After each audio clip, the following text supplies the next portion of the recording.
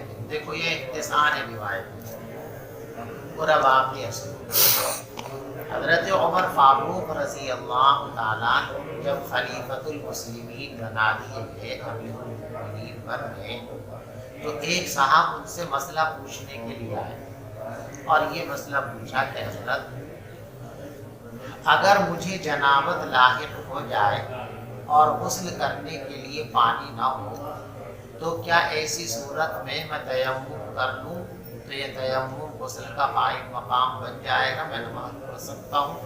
حضرت نے فرمایا کہ نہ، پانی کا انتظار کرو، جب پانی مل جائے گا تو غسل کر کے تب نماز پڑھنا، تیمم کرنے کی اجازت۔ حضرت عمار رضی اللہ تعالیٰ عنہ اس مجلس میں موجود تھے، تو حضرت عمار نے کہا کہ حضرت آپ وہ واقعہ بھول گئے کیا؟ کون سا واقعہ؟ ایک مرتبہ ہم لوگ ایک سریے میں گئے، اس سریے میں جہاں ہمارا ڈیرا پڑا ہوا تھا، اس ڈیرے سے ہم لوگ فاصلے پر ذرا اونٹ چرانے گئے تھے، اور وہاں دوپہر میں ایک درخت کے نیچے ہم لیٹ گئے تھے، اور اتفاق کی بات کہ دونوں کو نیند آ گئی، اور یہ بھی عجب اتفاق کہ دونوں کو بدخوابی، دونوں کو احتلام ہو گیا۔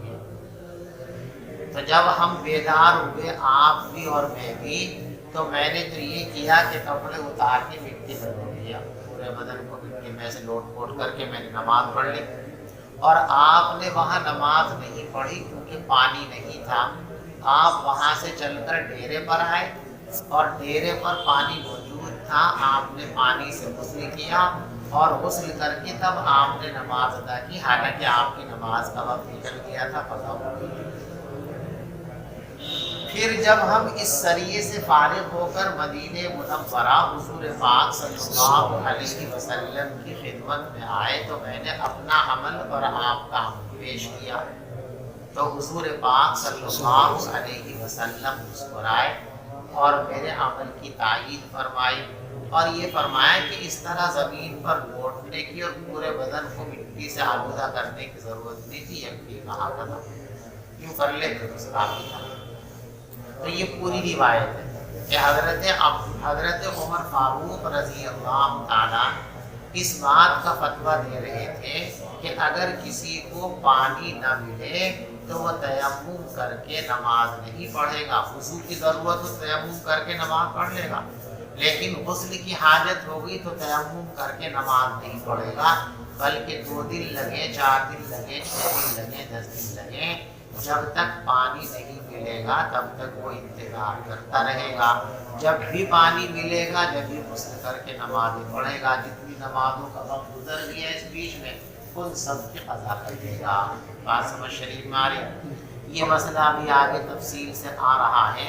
حضرت عبداللہ ابن مسعود رضی اللہ تعالیٰ بھی یہی فتویٰ دیا کرتے تھے، آگے مستقل باب آ رہا ہے، تو اسی واقعے کی طرف اشارہ ہے کہ یہ حضرت عمر کے پاس آئے تو حضرت عمر سے حضرت عمار نے کہا کنا فی سریۃ، آپ اور ہم دونوں سریے میں تھے، فاجنبنا، اور ہم دونوں کو جنابت لاحق ہو گئی تھی، قال دفن فیہما، راوی کہتے ہیں کہ عمار نے اپنے دونوں ہاتھوں میں پھونک مار کر ایسے لیا اور پھر جو ہے ایسے پھونک مار کر کے فالتو مٹی کو جھاڑ دیا اور پھر اس طریقے سے جو ہے اپنے چہرے پر ہاتھ کو مل لیا، یعنی مٹی سے آلودہ کرنا، جیسے وضو کے اندر بدن تک پانی پہنچانا ہوتا ہے، اس کو مکمل تر کرنا اور بھگونا ہوتا ہے، مٹی کے اندر اس طرح جسم کو خاک آلود کرنا مٹی سے تیمم کے اندر یہ مطلوب نہیں ہے، اس لیے کہ وہاں تو پانی سے دھونا مقصود ہے اور یہاں تو صرف اللہ کے حکم کی تعمیل مقصود ہے، ورنہ مٹی سے کہیں میل ظاہر ہوگا، مٹی کسی چیز کا ازالہ کرے گی اور آلودگی پیدا کرے گی، تو یہ صرف امر تعبدی ہے، لہذا اس میں خاک آلود ہونے کی ضرورت نہیں، فالتو مٹی ہو تو پھونک مار کر کے اس کو کم کر سکتے ہیں، تخفیف کر سکتے ہیں۔ وبه قال حدثنا محمد بن كثير قال اخبرنا شعبة عن الحكم عن زيد عن ابن عبد الرحمن بن ابزة عن ابيه عبد الرحمن قال قال عمار بن عمر تمعكت فاتيت النبي صلى الله عليه وسلم فقال يكفيك الوجه والكفين، یکفیک الوجہ والکفین، تمہارے لیے تو چہرے اور ہتھیلیوں کا مسح کر لینا کافی تھا، پورے بدن کو خاک آلود کرنے کی ضرورت نہیں تھی۔ وبه قال حدثنا مسلم بن ابراهيم قال حدثنا شعبة عن الحكم عن زيد عن ابن عبد الرحمن بن ابزة عن عبد الرحمن قال شهدت عمر قال له عمار وساق الحديث. وبه قال حدثنا محمد بن بشار قال حدثنا غندر قال حدثنا شعبة عن الحكم عن زيد عن ابن عبد الرحمن بن أبزة عن أبيه قال عمار فضرب النبي صلى الله عليه وسلم بيده الأرض فمسح وجهه وكفيه. باب السعيد الطيب ووضوء المسلم. السعيد الطيب وضوء المسلم يكفيه من الماء. پاک مٹی مسلمان کے لیے پانی کا ذریعہ ہے اور یہ پانی کی جگہ اس کے لیے کافی ہے۔ دیکھو یہاں مسئلہ امام بخاری رحمۃ اللہ علیہ کو یہ بیان کرنا ہے کہ تیمم طہارت مطلقہ ہے یا طہارت ضروری ہے۔ شوافی کی رائے اس سلسلے میں یہ ہے کہ تیمم طہارت ضروریہ ہے، اور حنفیہ کی اور امام بخاری رحمۃ اللہ علیہ کی رائے یہ ہے کہ تیمم طہارت مطلقہ ہے۔ ضروریہ اور مطلقہ میں کیا فرق ہے؟ امام شافعی رحمۃ اللہ علیہ اس کو ضروری مانتے ہیں، اور ضروری کے سلسلے میں قاعدہ آپ نے پڑھ رکھا ہے الضرورہ تتقدر بقدر الضرورہ، جو چیزیں ضرورت کی بنیاد پر مشروع اور حلال ہوتی ہیں وہ بقدر ضرورت کی استعمال نہیں، اس سے زیادہ ان کے استعمال نہیں کیے جائیں۔ فرماتے ہیں کہ طہارت کا اصل ذریعہ تو پانی ہے، لیکن اللہ تبارک و تعالیٰ نے ہمارے اوپر رحم کرتے ہوئے، سہولت دیتے ہوئے اس کی اجازت دیتی کہ پانی نہ ہو تو تم مٹی سے تیمم کر لیا کرو۔ تو یہ مٹی سے تیمم کرنا مجبوری کی وجہ سے ہے، ضرورت کی وجہ سے ہے۔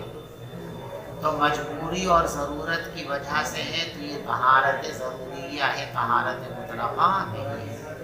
لہٰذا جس عبادت کے لیے آپ نے تیمم کیا ہے، ایک بار تیمم کرنے کے بعد اس تیمم سے بس وہی عبادت کر سکتے ہو جس عبادت کے لیے وہ تیمم آپ نے کیا ہے۔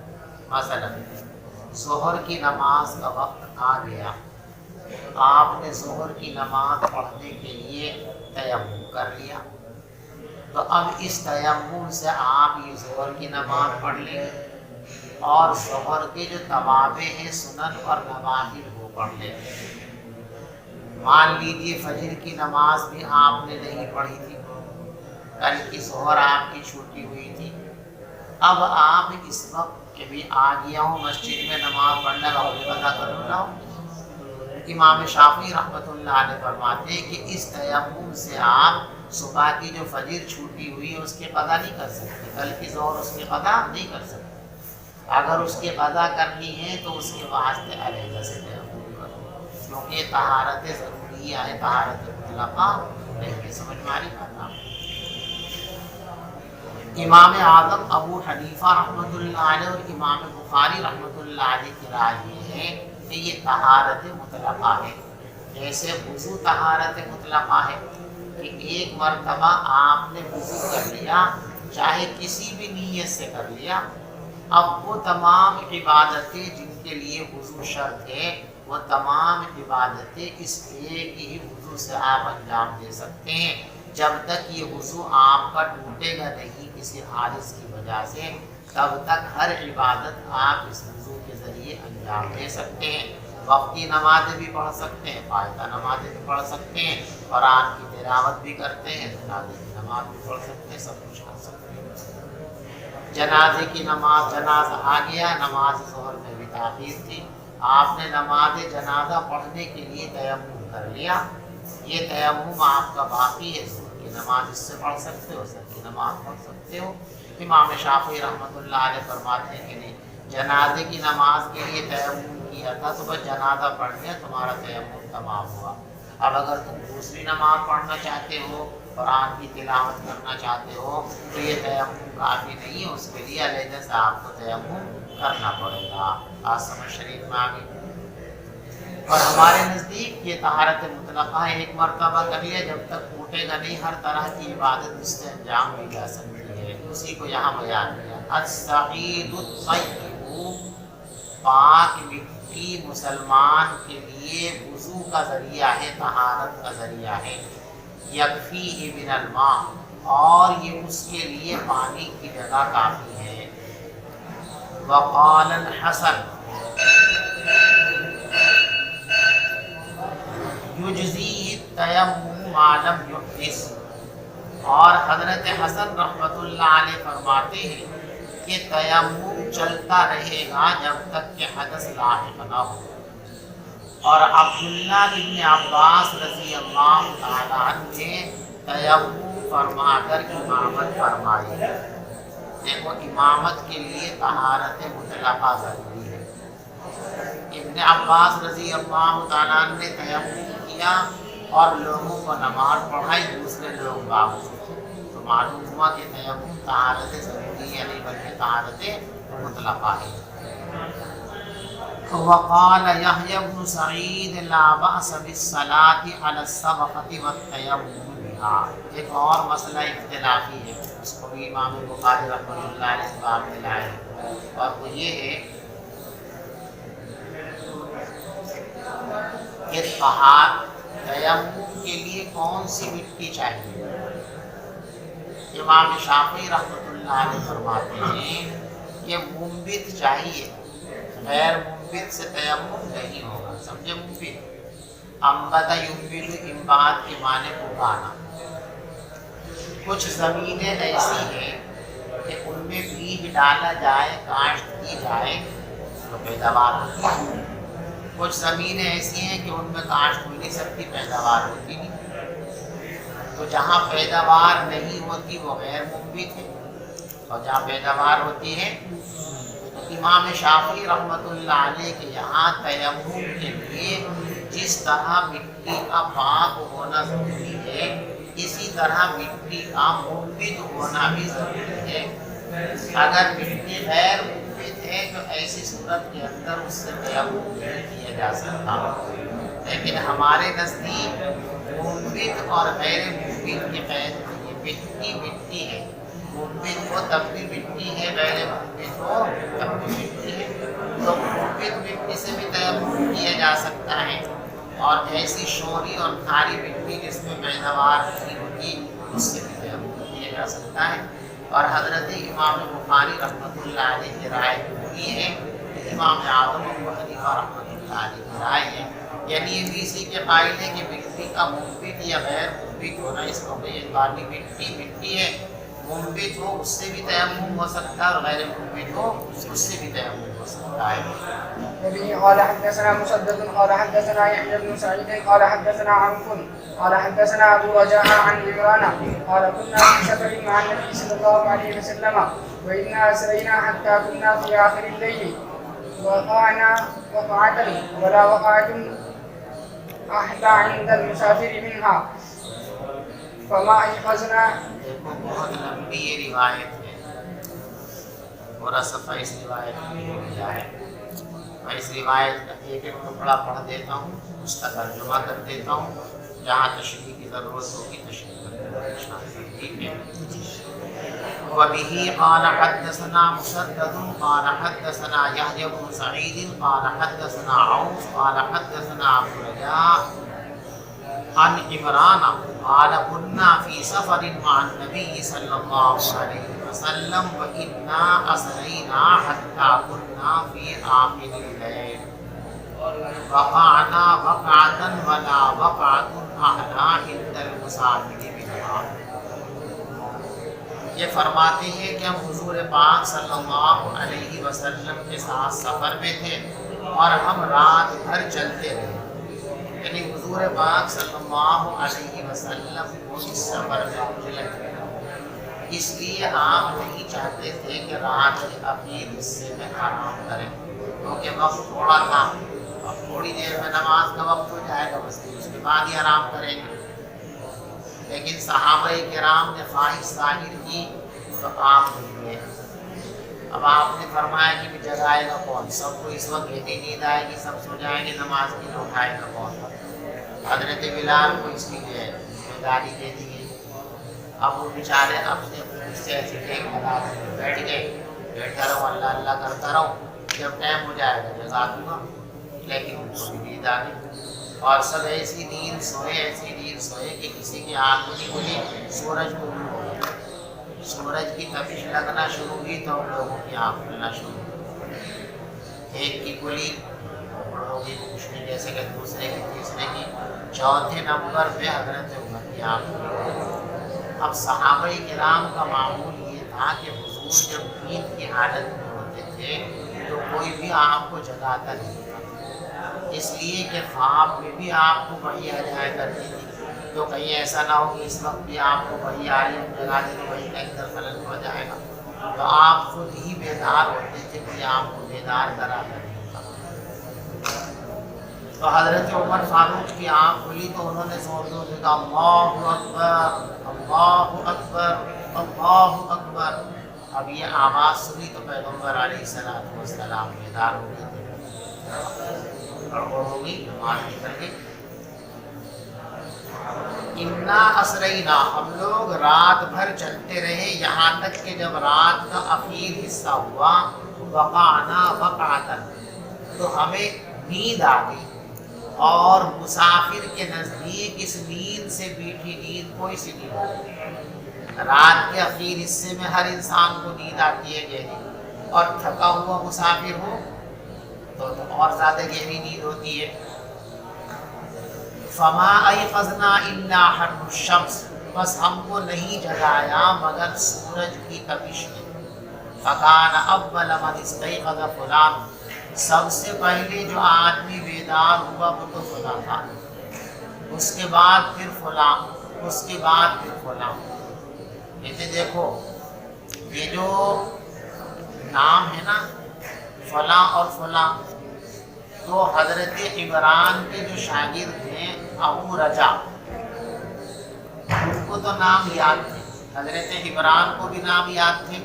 وہ جو پہلے نمبر پہ آدمی جاگا تھا اس صحابی کا نام ان کو معلوم تھا، دوسرے نمبر پہ جو جاگا ان کے بھی نام معلوم تھا، تیسرے نمبر پہ جو سب کے نام معلوم تھے۔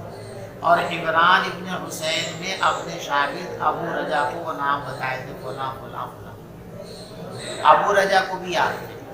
ابو رجا نے جب یہ حدیث اپنے شاگرد اوف کو پڑھائی، جب اوف کو پڑھانے، اوف تک تو چلا ٹھیک، اب جب اوف پڑھنے کے بعد اپنے شاگردوں کو پڑھانے کے لیے بیٹھے تو ان کو نام یاد نہیں رہے، اس لیے انہوں نے بس فلاں اور فلاں اور فلاں کہہ دیا، اسی کو فرماتے ہیں یسمیہم ابو رجا، ابو رجا نے تو ان سارے لوگوں کے نام بتائے تھے، فنسی عوف، لیکن عوف نہیں ہے۔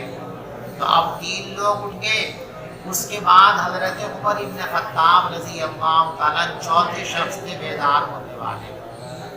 وکان النبی، اور پیغمبر علیہ السلام اذا نام لم نوقظه حتی یکون هو یستیقظ، جب حضور سو جاتے تھے تو ہم نہیں اٹھاتے تھے آپ کو، آپ خود ہی اٹھتے تھے۔ کیوں؟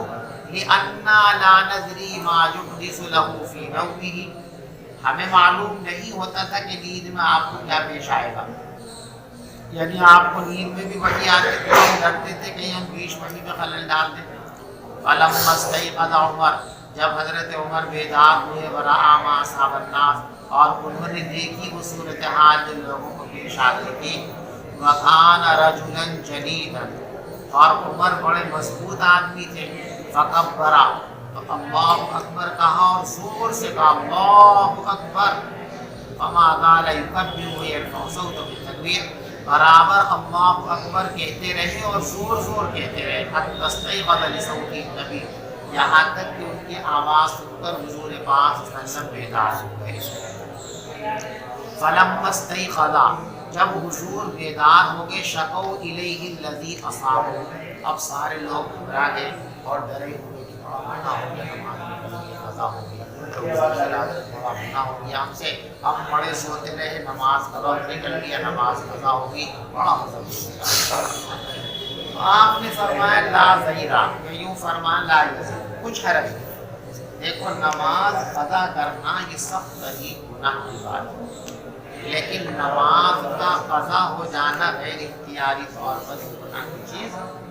ایک آدمی پوری نیت کر کے سویا ہے کہ فجر میں اٹھنا ہے، نماز پڑھنی ہے، لیکن بیماری کی وجہ سے، کسی اور عذر کی وجہ سے، تکان کی وجہ سے اس کی آنکھ ہی نہیں کھلی، اور آج سوتا رہا، آنکھ کھلی تو نماز کا وقت نکل چکا تھا۔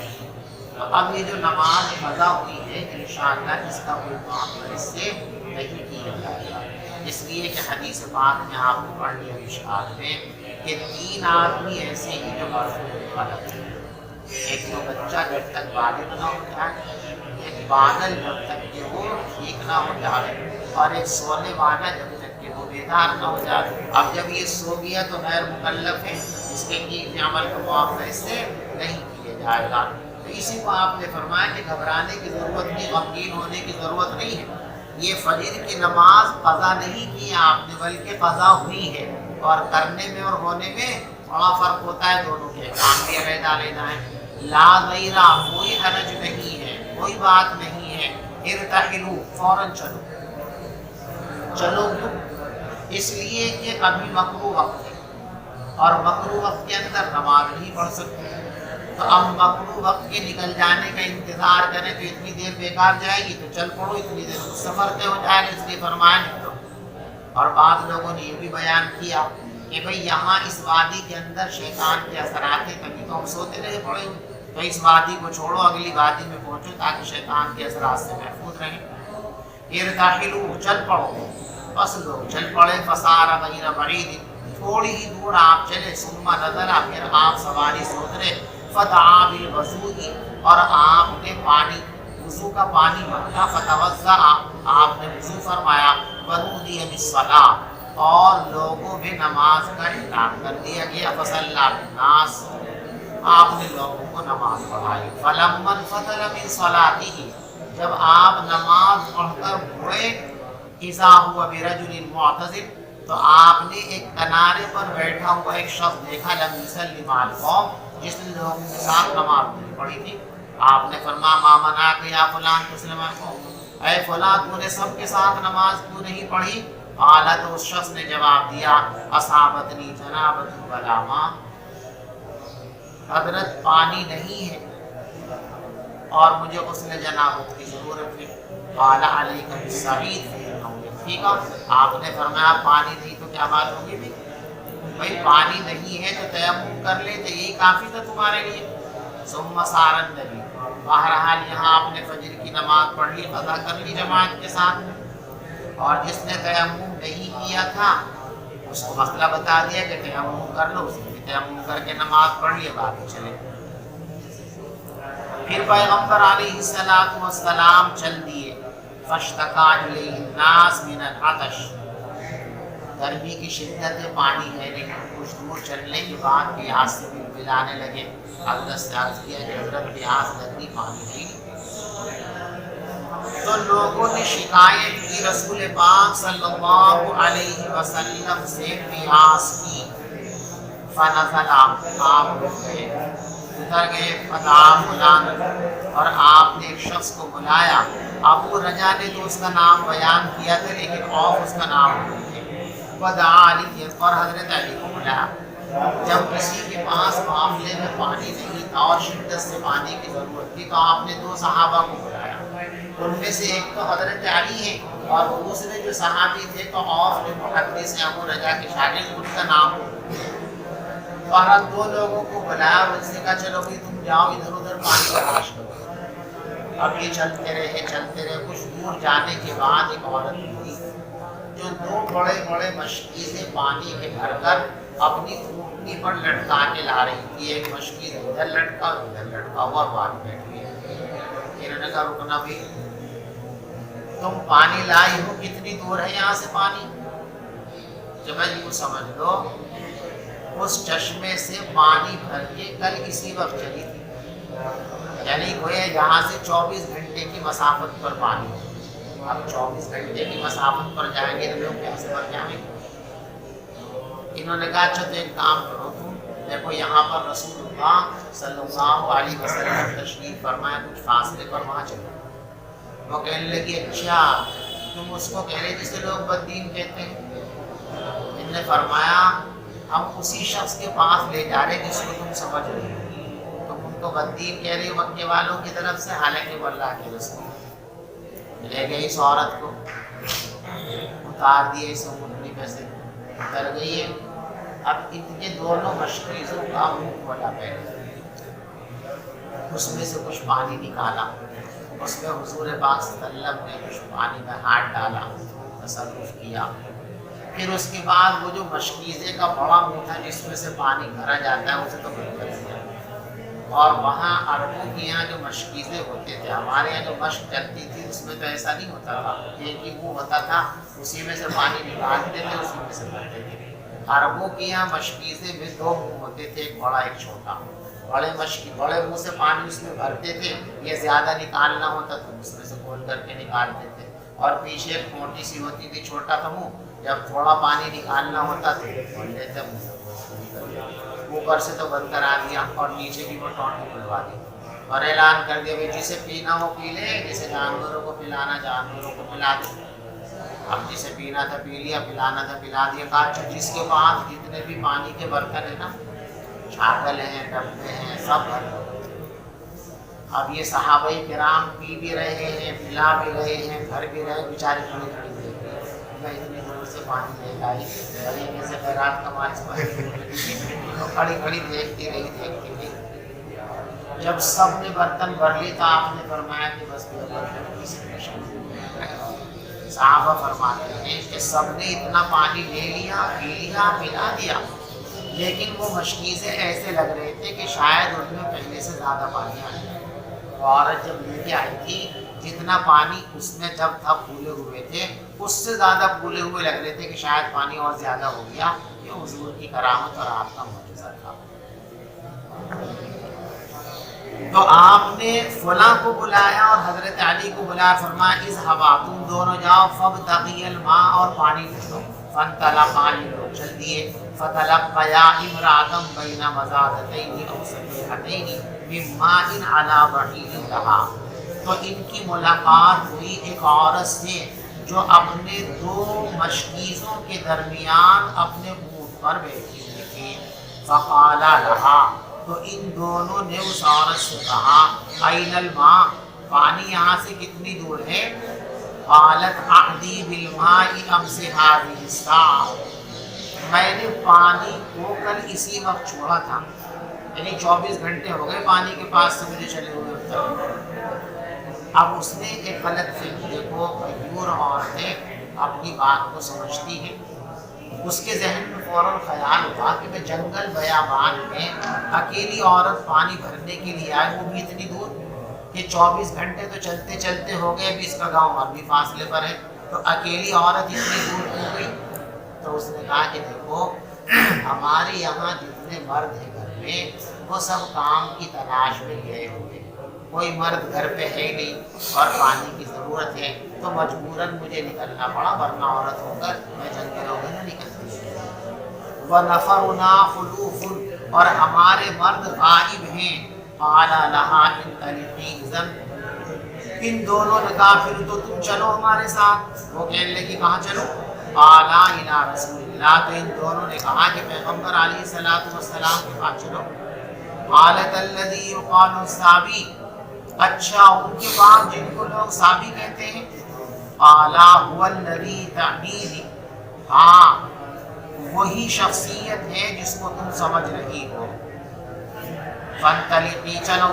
فجاء بها الى رسول اللہ, یہ دونوں اس عورت کو لے کر پیغمبر علیہ الصلوۃ والسلام کے پاس آ گئے. وحدثاه الحدیث, اور انہوں نے حضور سے پورا قصہ اس عورت کو سنا دیا.